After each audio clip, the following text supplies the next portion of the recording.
ज्योत से ज्योत जलाते चलो, थैंक यू बेबू। प्रेम की गंगा बहाते चलो। Juice number 3। Vlog number vlog number vlog number vlog number 43। 43। मैंने सोचा है जैसे लोग एड्स बनाते हैं ना कि ये है इसका तेल और इसमें है माँ का प्यार, वैसे मैं एक ऐड बनाऊंगी जिसमें तुम भरता बना रहे होगे और उसमें मैं बोलूँगी ये है वट एवर द तेल इस कच्ची घनी तेल और इसमें है पति का प्यार। ऐसा हो जाएगा क्या? ऐसे हो जाएगा। ओके। आ जा रहा है पति का प्यार एकदम।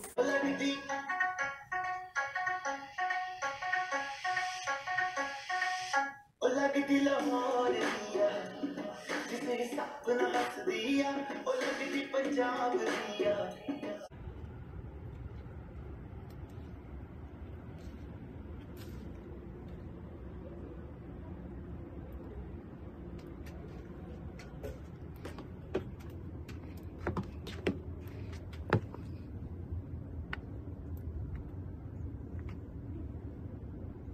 तो आज मनु और मैं डिस्कस कर रहे हैं कि हमारे लिए हमारे सबसे एंटरटेनिंग बिहाइंड द सीन्स एक नाटक में कौन से थे।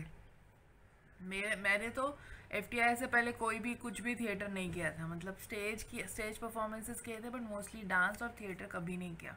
कॉलेज में भी मैंने थिएटर नहीं किया, तो मेरा फर्स्ट परफॉर्मेंस था वो FTI के ही फर्स्ट नहीं सेकेंड ईयर स्टार्टिंग में था ना मनु। सेकेंड ईयर स्टार्टिंग के में था नौटंकी परफॉर्मेंस, जो हाँ कि है मतलब इतना कॉमेडी है बात कि मैंने कभी कोई प्ले नहीं किया है और मैंने डायरेक्टली म्यूजिकल कर दिया है। और मुझे गाना तो जो माशाअल्लाह आता है, मतलब मेरे जो सुर लगते हैं सबको आता था गाना, मतलब सबके सुर लग रहे थे मेरे अलावा। और लास्ट के पता नहीं क्या हुआ 1 वीक में थोड़े सुर लगने लग गए तो थोड़ा कॉन्फिडेंस आ गया। तब तक मुझे एक्चुअली डायलॉग्स नहीं मिले थे, मैं मतलब म्यूजिकल डायलॉग्स नहीं मिले थे, नॉर्मल डायलॉग्स और नॉर्मल डांस में कर रही थी जो नौटंकी में होता है। तो फाइनली सर ने मुझे एक पैराग्राफ दे दिया कि एक उसमें क्या था कि हम ही लोग अलग अलग चीज़ें बन रहे थे। डाकू सुल्ताना पे स्टोरी थी, तो कोई कभी डांसर बन जा रहा था, कोई कभी वो उसका डाकू के और छोटे छोटे डाकू होते हैं उनको क्या बोलते हैं, टटपुंजी डाकू। तो जब भी हमारे पास हम फ्री, कोई भी फ्री नहीं होता है नौटंकी में, हमेशा साइड में कोने में बैठे हैं, बार बार आके कहीं ना कहीं से स्टेज से कभी कुछ बन जा रहा है, कभी कोई कवि बन जा रहा है, कभी कोई कुछ बन जा रहा है। जो मेन कैरेक्टर्स छोड़ के साइड के जो है वो कोई भी बन सकता है। तो छोटे छोटे डाकू बन जा रहे, कभी हम लोग ही चेंज करके आ जा रहे, तो मुझे चेंज करके बोला डाकू का एक डायलॉग जो तुम गा के कर सकती हो। तो मुझे ये इंफॉर्मेशन देनी होती है डाकू सुल्ताना को कि डाकू सुल्ताना अंग्रेज आ चुके हैं और इस जंगल में घुस चुके हैं और हमें कभी भी पकड़ने आ सकते हैं। तो मैं आई स्टेज पे और मैं फुल कॉन्फिडेंस हूँ, मुझे अभी तक नहीं समझा है कि क्या प्रॉब्लम है या क्या नहीं है। मैं अचानक गाना शुरू करती हूँ, हे भगवान इतना गंदा था वो, इतना गंदा था। पर मैं आज तक मैं दाद देती हूँ उन ऑडियंस की, एक भी हंसा नहीं, एक ने भी कुछ नहीं किया। FTI में मेरी सारे सीनियर्स थे जूनियर्स थे, बहुत ही मज़ेदार शो हुआ था वो, सबसे मज़ेदार शो हुआ था। कोई कोई हंसा नहीं, मैं गाए जा रही हूँ और तभी सर बैठे थे, सर बैठते थे मेन स्टेज पे, मतलब जिसने ये नौटंकी रचाई है वो बैठे थे और उन्होंने अचानक से एक ऐसा हाथ किया। उसका मतलब सारे जो म्यूजिशियंस थे उनको बोला रुक जाओ, क्योंकि मैं ऐसा गा ही नहीं रही थी जो उस म्यूजिक में रस, म्यूजिक कहीं जा रहा है मैं कहीं जा रही हूँ। तो सर को लगा अगर वो म्यूजिक चलाते रहेंगे तो ज़्यादा पता चलेगा कि मैं म्यूजिक मतलब मैं सुर में नहीं हूँ, तो उन्होंने ऐसे रोक दिया। और मैंने देखा हुआ ऐसे साइड से पेरिफेरल व्यू से कि म्यूजिक रुक गया और मैं अपनी कभी की आवाज़ में जोर जोर से गा रही। मुझे तो अभी तक समझ में नहीं आता, मेरे को एक्टर्स, मेरा फ्रेंड है जतिन, वो उस वक्त सुल्ताना बना हुआ था, वो एकदम से मैं उसको बताती हूँ कि मुझे तो डायलॉग याद नहीं आ रहा है, मेरे तो सरदार कुल। मेरे तो सरदार कुल, मैंने ऐसा लग रहा है मैं लता मंगेशकर हूँ। मैंने हर एक को 4 लाइन को मुझे लगा यही 4 लाइन मुझे मिली है, मुझे फुल ऑन गा देनी है, मेरा once in a lifetime opportunity. मैंने गाया, मैंने कहा म्यूजिशियन बंद होते तो हो, जो होता है वो, मैं तो गाऊंगी। मैंने गा दिया, उसके पास जतिन आता है एकदम से ऐसे, और उसने अपना नॉर्मल, मतलब मुझे समझ में नहीं आता उसने इतने नॉर्मली कैसे लिया। उसके बाद मैं तो, अगर मेरा कोई एक्टर ये करता ना, मतलब सुपर कॉन्फिडेंस दिखाया है मैंने ऐसे। उसके बाद भी मैं डटी रही, और एक्चुअली ना डाकू को ऐसे करना था कि मेरे सरदार कुल होश हुए दंग, गिरफ्तार करने हमें आ गए साहब यंग। साहब यंग है वो अंग्रेज, अंग्रेज। हाँ। तो मैंने ही कर दिया। उसके बाद मैं ऐसे रुकी हूँ डाकू का कि कैसे आ सकता है वो।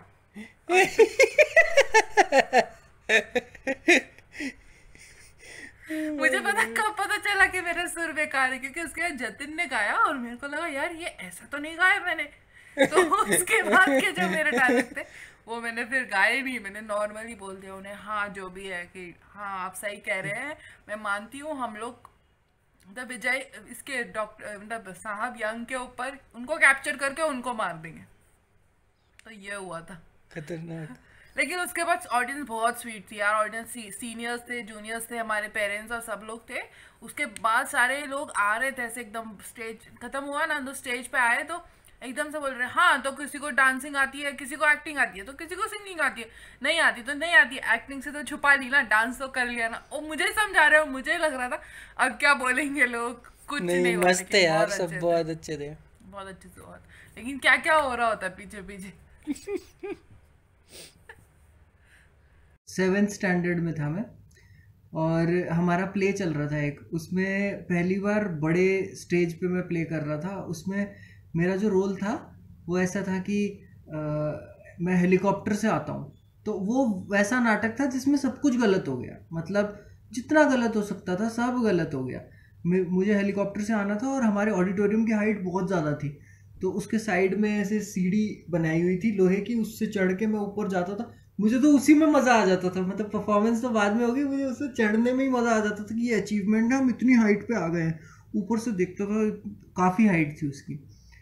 तो सीक्वेंस ऐसा डिज़ाइन किया था बच्चों ने कि हेलीकॉप्टर से सोल्जर्स उतरेंगे और उतरते ही गन निकालेंगे और सामने जो नाजी हैं उनको शूट करेंगे।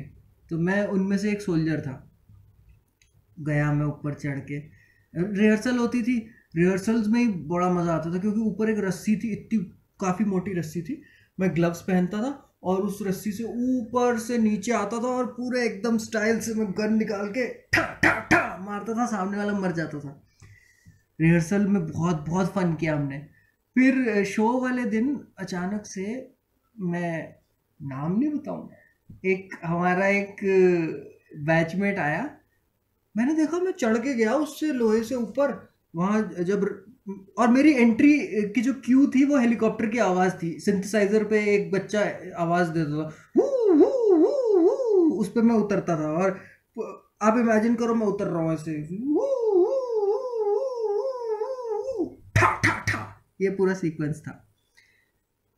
वू की आवाज़ शुरू हुई, नहीं उस दिन नहीं हुई, आवाज़ ही नहीं आ रही, मतलब पॉइंट आ गया, मैं सोच रहा हूँ ये क्यों नहीं दे रहा, आवाज़ क्यों नहीं दे रहा, आवाज़ क्यों नहीं दे रहा।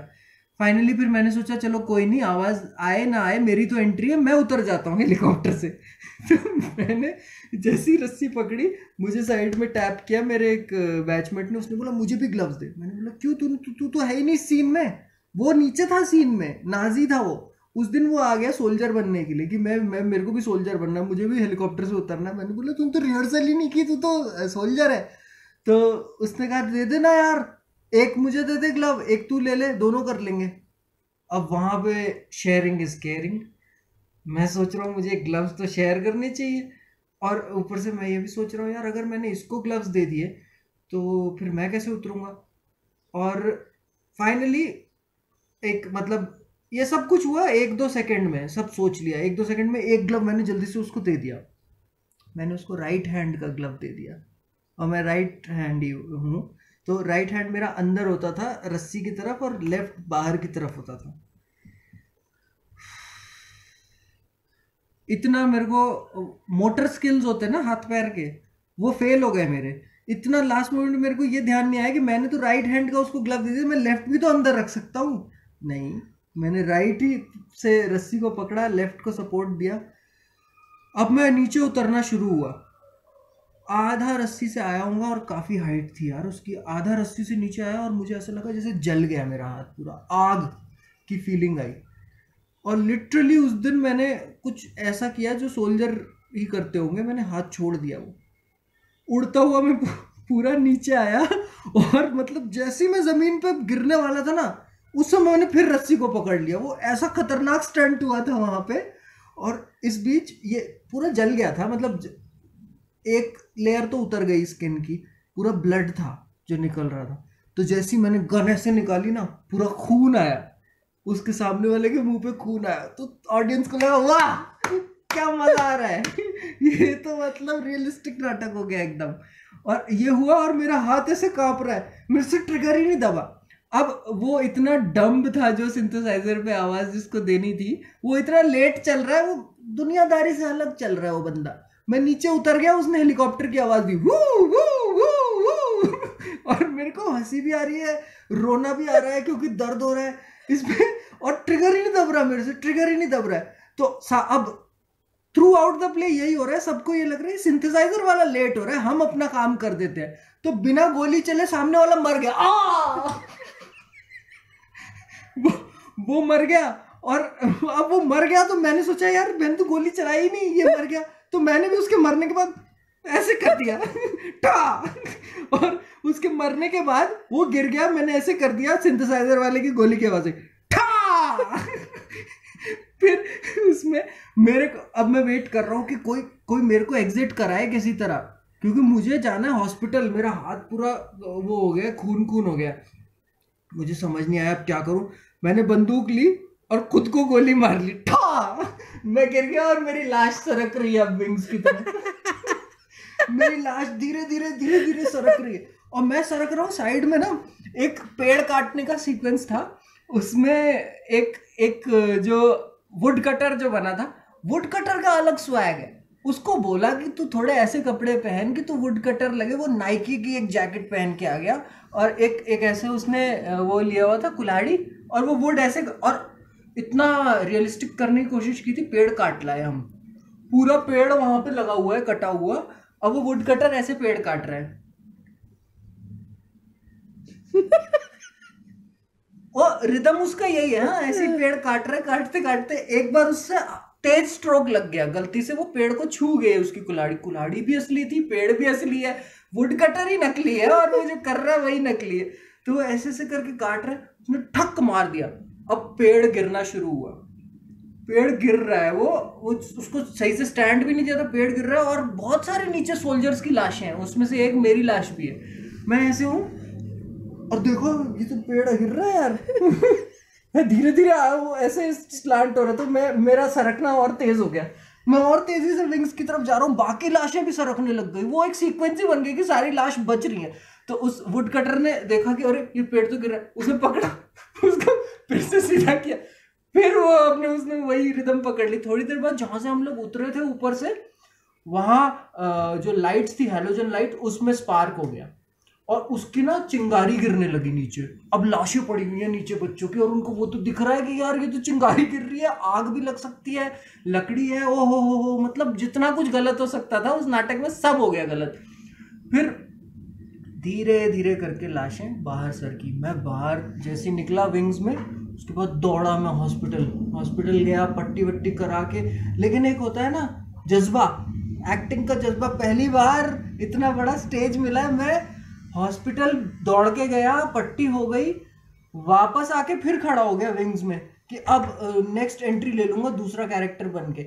वहीं खड़ा था, लेकिन वो प्ले पूरा बुरी तरह से ढह चुका था, क्योंकि और भी बहुत सारी चीजें हुई। एक औरत थी, वो एक मतलब मेल ही करते थे फीमेल कैरेक्टर्स, तो एक लड़का लड़की बना था, उसको हट में घुसना था, दौड़ते हुए जाना था, हट में घुसना था, देखना था लाशें और छाती पीट पीट के रोना था।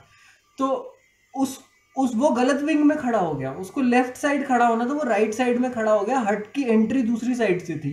तो वो भागते हुए गया और वो इतना अपने कैरेक्टर में घुसा हुआ था, आंख बंद करके भाग रहा था और हट बंद है जिस तरफ से, उधर से टक्कर मार दी उसने हट को और उसको खुद चोट लग गई। फिर वहीं से रोते रोते रोते रोते रोते रोते ओवरऑल मतलब it was the worst play जिसमें मैंने सीखा शेयरिंग इज केयरिंग।